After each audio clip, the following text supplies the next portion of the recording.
किसानों के मुद्दे पर मुखर होकर अपनी बात रखने वाले राष्ट्रीय किसान मंच के राष्ट्रीय अध्यक्ष शेखर दीक्षित जी हमारे साथ हैं।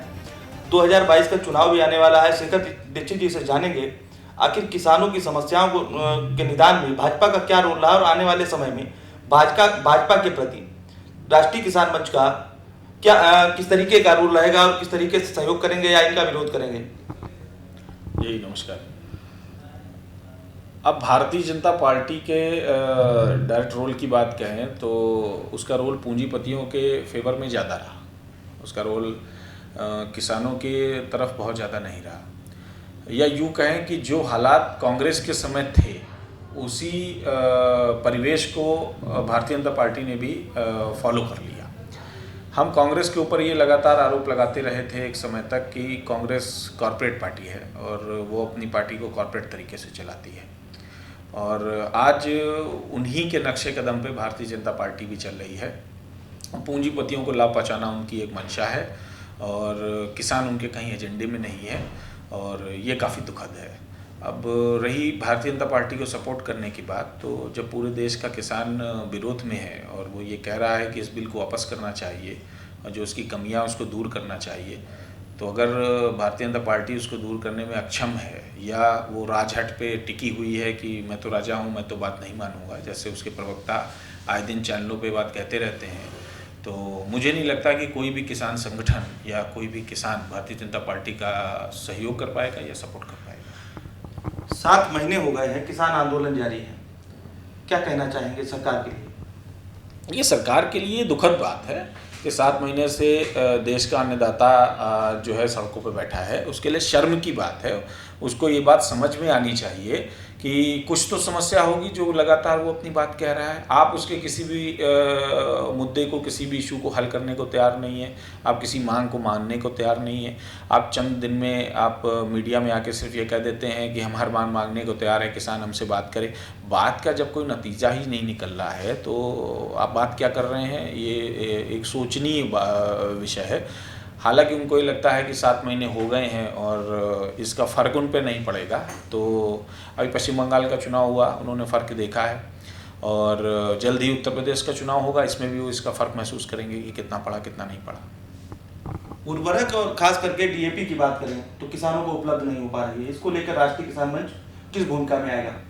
देखिए, हम लगातार जहाँ भी इसकी किल्लत होती है, हम जितनी जगह सक्रिय हैं हमारा संगठन, और उत्तर प्रदेश में हम लोग लगातार इसको लेके कहते रहते हैं, बात करते रहते हैं। फसलों का मूल्य तो नहीं बढ़ा, लेकिन उनका दाम निरंतर बढ़ता रहा। आप बात करें तो उनकी तौल भी घट गई। जो कल को 50 किलो की बोरी थी वो 45 किलो की हो गई, जो 20 किलो की बोरी थी वो 17 किलो की हो गई। तो ये दुखद है, और आज महंगाई के इस दौर में सबसे ज़्यादा अगर देश में कोई वर्ग पिस रहा है तो वो किसान ही पिस रहा है, इसमें कोई दो राय नहीं है। भाजपा की सरकार जब आई थी तो लखनऊ से लेकर दिल्ली तक बैठे नेताओं ने अपने घोषणा पत्र में दावा किया था कि हम किसानों की आय दोगुनी करेंगे। क्या आपको लगता है किसानों की आय दोगुनी हुई। देखिए, दावों की बात करें तो उन्होंने तो ये भी दावा किया था कि हम सबका कर्जा माफ़ कर देंगे। उन्होंने क्या किसी का कर्जा माफ़ किया। दावों की बात करें तो योगी आदित्यनाथ जी ने बैठते ही तुरंत एक घोषणा की कि गन्ना भुगतान 10 दिनों के अंदर हम करवा देंगे। आज तक वो कराने में असमर्थ हैं। तो क्या वो बताने का उन्होंने कभी ज़रूरत समझा कि हम क्यों नहीं करा पा रहे हैं, नहीं करा पा रहे हैं, इसकी उनको सफाई देनी चाहिए। गन्ना मिल मालिक लगातार शोषण कर रहे हैं, इसकी उनको बात करनी चाहिए। या गन्ना मालिकों से उनकी साठगांठ हो गई है, ये भी उनको बताना चाहिए कि अब हम भी पुराने की तरह, हमारी भी बात बन गई है, अब हमको झगड़ा करने की कोई ज़रूरत नहीं है। तो ओवरऑल तो ये है कि भाजपा ने किसानों से किए हुए किसी भी वादे को निभाया नहीं है, और बहुत ही चतुराई से सिर्फ हंगामा क्रिएट करके, हिंदू मुसलमान का झगड़ा क्रिएट करके, धार्मिक बातें क्रिएट करके, लगातार राम मंदिर पे सुर्खियों में रह कर इन सब मुद्दों से वो बचती रही है। इसलिए हमारा तो ये मानना है कि किसान ही क्या, आज की डेट में नौजवान सड़क पे है, रोजगार नहीं है, महंगाई की हालत ये है कि हर की रसोई ठंडी पड़ी है।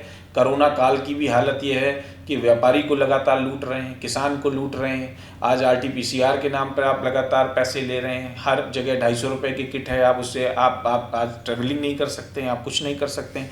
तो लूट तो निरंतर जारी है। तो और इसमें किसान एक बड़ी लूट की भूमिका में चला गया, जिसको लगातार जो है पार्टी, भारतीय जनता पार्टी लूटती आ रही है। और राम के नाम पे बेवकूफ़ बनाती आ रही है, बस इतना ही है। 2022 के विधानसभा चुनाव में राष्ट्रीय किसान मंच की क्या भूमिका होगी? देखिए 2022 के चुनाव की हम तैयारी कर रहे हैं।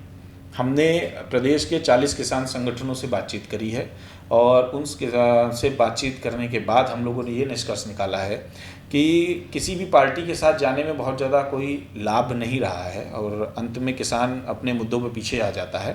तो हम लोग प्रयासरत हैं कि हम लोग 403 की 403 विधानसभाओं पर किसान प्रत्याशी उतारेंगे।